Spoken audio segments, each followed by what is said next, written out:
சற்று முன் தமிழகத்தையே உலுக்கிய ஒரு செய்தி என்ன அப்படின்னு பார்த்தீங்கன்னா, அண்ணா பல்கலைக்கழகத்தில் மாணவி வன்கொடுமை செய்யப்பட்ட வழக்கு தான். முக்கியமாக தற்போது அந்த வழக்கில் ஒரு குற்றவாளி கைது செய்யப்பட்டிருக்காரு.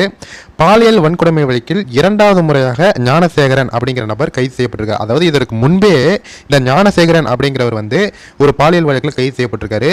அண்ணாமலை அவர்கள் தற்போது திமுக அமைச்சர்களோடு, முக்கியமாக உதயநிதி ஸ்டாலின் அவர்களோடு இந்த ஞானசேகரன் சிரித்து கொண்டே போட்டோவில் இருக்கும் ஒரு புகைப்படத்தை பகிர்ந்திருக்காரு.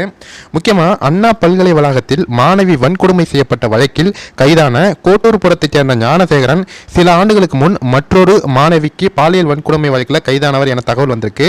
ஞானசேகரன் மீது 15க்கும் மேற்பட்ட திருட்டு மற்றும் வழிப்பறி வழக்குகள் நிலுவையில் இருப்பதாக நியூஸ் வந்திருக்கு.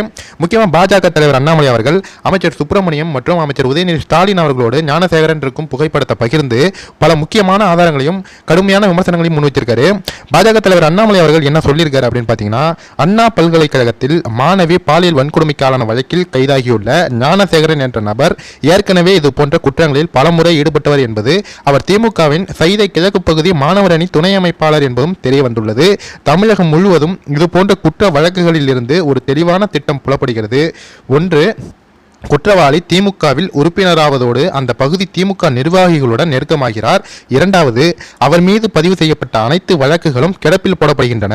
மேலும் அவர் சரித்திர பதிவு குற்றவாளி என வகைப்படுத்தப்படாமல் பகுதி காவல் நிலையத்தின் கண்காணிப்பு பட்டியலில் வைக்கப்படாமல் விடுவிக்கப்படுகிறார். அதாவது அங்கு உள்ள குற்றவாளி முதல்ல திமுகவில் இணையறான். திமுகவில் இணைஞ்சி அங்கு உள்ள திமுக நிர்வாகிகளோடு நெருக்கமாகி தான் மேலே உள்ள குற்றத்தை எல்லாம் எதுவும் நடவடிக்கை எடுக்காத வகையில் அங்கு உள்ள காவல்துறையெல்லாம் அங்கு உள்ள நிர்வாகிகளை வச்சு மெயின்டைன் பண்ணிக்கிறான்.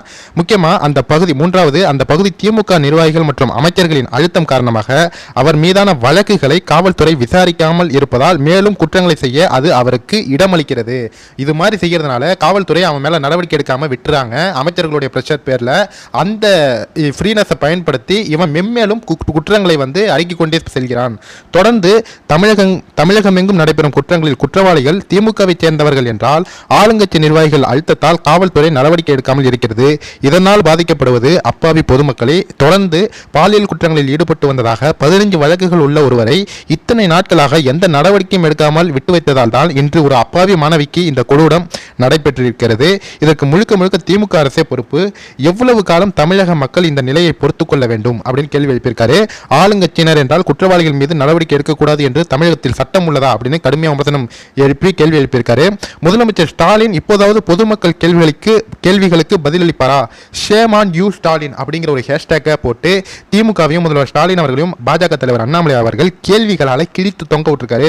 அது மட்டும் இல்லாமல் அமைச்சர்கள் மற்றும் துணை முதல்வர் அந்த குற்றவாளியோடு இருக்கும், அந்த ஞானசேகரனோடு இருக்கும் புகைப்படங்களையும் பகிர்ந்து முக்கியமாக திமுகவுக்கு மிகப்பெரிய அழுத்தங்களை கொடுத்துருக்காரு. இந்த நிலையில் அந்த ஞானசேகரன் என்ற நபருக்கு உடல்நலக்குறைவு ஏற்பட்டிருக்கு. அவர் துரத்தி பிடிக்கிறப்ப கால் எலும்பு உடைஞ்சி அப்படி இப்படி நியூஸ்லாம் வந்துட்டு இருக்கு. என்ன நடந்தாலும் சரி, அவர் என்கவுண்டர் பண்ணாமல் இருந்தால் சரி. ஏன்னா இப்போ பிடிக்கிற குற்றவாளிகள்லாம் திமுகவில் தொடர்பு இருக்காங்கன்னா அவங்களுக்கு பாதுகாப்பு இருக்கா அப்படிங்கிறது நம்மளுக்கு கேள்விக்குறி. தயவு செஞ்சு அவரை இந்த தீவிர விசாரணையில் ஈடுபடுத்த வேண்டும் அப்படிங்கிறது தான் பாஜகவினருடைய ஒரு கோரிக்கையாக இருக்குது. முக்கியமாக இந்த வீடியோவை எல்லாருக்குமே ஷேர் பண்ணுங்கள் ஃப்ரெண்ட்ஸ். இந்த ஷேமான், அதாவது பார்த்தீங்கன்னா நம்ம பாஜக தலைவர் அண்ணாமலை அவர்கள் ஒரு ஹேஷ்டாக் கொடுத்துருக்காரு. ஷேம் ஆன் யூ ஸ்டாலின் அப்படிங்கிற ஹேஷ்டாக் இந்திய லெவலில் ட்ரெண்ட் ஆகிட்டு இருக்கு. முதலமைச்சருக்கும் மற்றும் திமுகவுக்கும் ஒரு மிகப்பெரிய ஒரு அழுத்தமாக இதை பார்க்கப்படுகிறது.